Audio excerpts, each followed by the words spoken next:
Okay, let's just dive right into this explainer. Because today we're looking at a deeply chilling and frankly perplexing story. One that completely rocked the aviation world. We're going to unpack the inexplicable tragedy of Tarom Flight 371. Picture this: a state-of-the-art, highly automated Airbus A310 simply plummets to the earth right after takeoff. I mean, how does a modern marvel of engineering, flown by top-tier professionals, just fall out of the sky? That's exactly what we're going to figure out today. But, before we get completely lost in the mechanics and the investigation, we really have to ground ourselves in the human reality of this event. 60 lives were lost that day. That's 49 passengers and 11 crew members who never made it home. Among them was Terry Chung. He was this brilliant financial advisor who'd been working in Romania, just trying to get back to his family in the US. These were travelers, professionals, friends. Honoring their memory means figuring out exactly what went wrong. Section 1, a terrifying morning. A routine takeoff turns into a nightmare. To really understand what happened, we need to head back to a freezing cold Friday morning at Otopeni International Airport in Bucharest. This setup for that morning was, it was pretty precarious. The weather was far from ideal. We're talking snowy, dense clouds, literally zero visibility. It's what pilots call instrument meteorological conditions. You literally can't see a thing outside the window. But the aircraft itself, this Airbus A310, was absolutely state-of-the-art. It had been properly de-iced right at 9 a.m., and the crew was completely prepared to rely on their instruments, totally by the book. Now, let's walk through this timeline, because the sheer speed of this disaster is just staggering. Okay, so they're cleared for takeoff. The plane lifts off totally smoothly. Positive rate, gear up.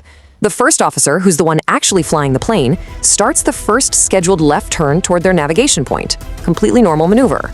But then, almost instantly, there is this rapid, totally uncontrolled deviation. The plane violently banks left, loses altitude, and before air traffic control can even blink, Flight 371 slams into the ground just 3.2 kilometers from the airport. Section 2, was it a terrorist attack? The spread of terrifying rumors. You can imagine the immediate aftermath was absolute chaos. It took an hour and a half just to put out the burning wreckage. So naturally, the public and the media start asking one extremely chilling question. Was this an explosion?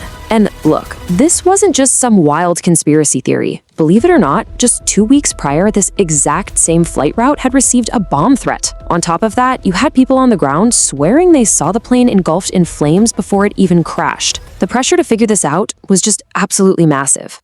So, Romanian investigators actually brought in the FBI, led by Special Agent David Boehner. And the contrast between the rumors and reality here is wild. People are talking about mafia hits and mid-air fireballs, right? But Boehner and his team painstakingly combed the site, and their findings were definitive. There was no chemical bomb residue, no wide area debris scatter, which you'd expect if it blew up in the sky, and zero blast marks on the metal. So the FBI could unequivocally say, no, this was absolutely not a terrorist attack. Moving on to Section 3, clues in the wreckage, uncovering the physical evidence. With a bomb totally ruled out, the lead aviation investigator, Soren Stoisko, had to look closely at the actual twisted metal for answers. Now, what's really interesting about this is how revealing the actual crash site was. This wasn't a plane that sort of drifted down. It basically nosedived. The engines were buried almost 20 feet deep into the earth at an exact 80-degree impact angle.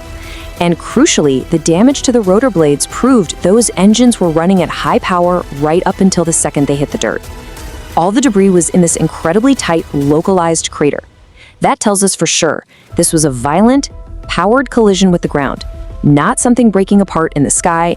Section 4, an old throttle flaw, a known mechanical flaw.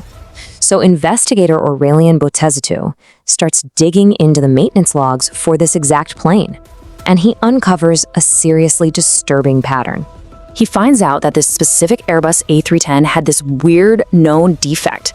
Sometimes, when shifting from takeoff power to climb power, the plane's automated system, the auto-throttle, would just randomly pull the left engine's throttle all the way back to idle, just totally kill the power on one side. So to fix this, pilots had to use a manual trick called guarding the throttle. Basically, a pilot literally had to keep their hand on the lever, physically holding it in place so the computer couldn't roll it back. Crazy, right? And this exact issue had been reported like a dozen times in the past year alone. But here is where the mystery just totally deepens. Take a look at the guys in the cockpit. Captain Liviu Bătnănoiu and First Officer Ionel Stoiwari were the best of the best. We are talking a combined 23,000 flight hours between them. They were both in perfect health, physically and mentally. And get this, Captain Bătnănoiu had actually flown this exact plane before and successfully used that guarding the throttle trick. These were elite veterans. They knew the plane's quirks inside and out. Section 5. The terrifying truth of the black box. The final seconds revealed. So, if the plane was basically intact and these master pilots knew exactly what to do, what on earth went wrong? Investigators finally turned to the flight data recorder. The data told a crazy story. Everything was completely routine. The takeoff, the speed, the initial climb, literally everything. Right up until the aircraft hit an altitude of exactly 4,627 feet.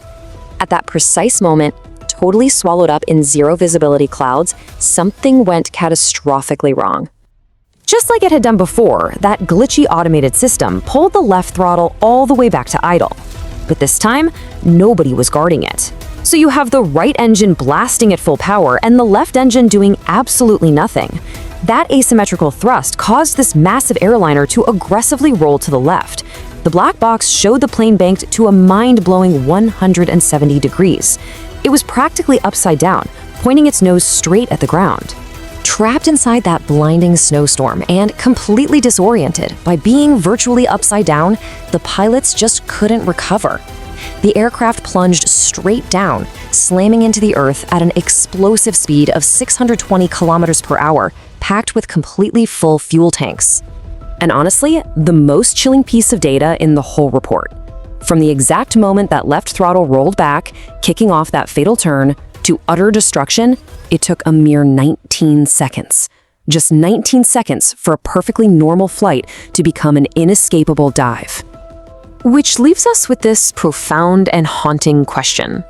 If these elite pilots knew about this mechanical flaw, if they knew exactly how to fix it by just holding onto the throttle, why did they fall from the sky?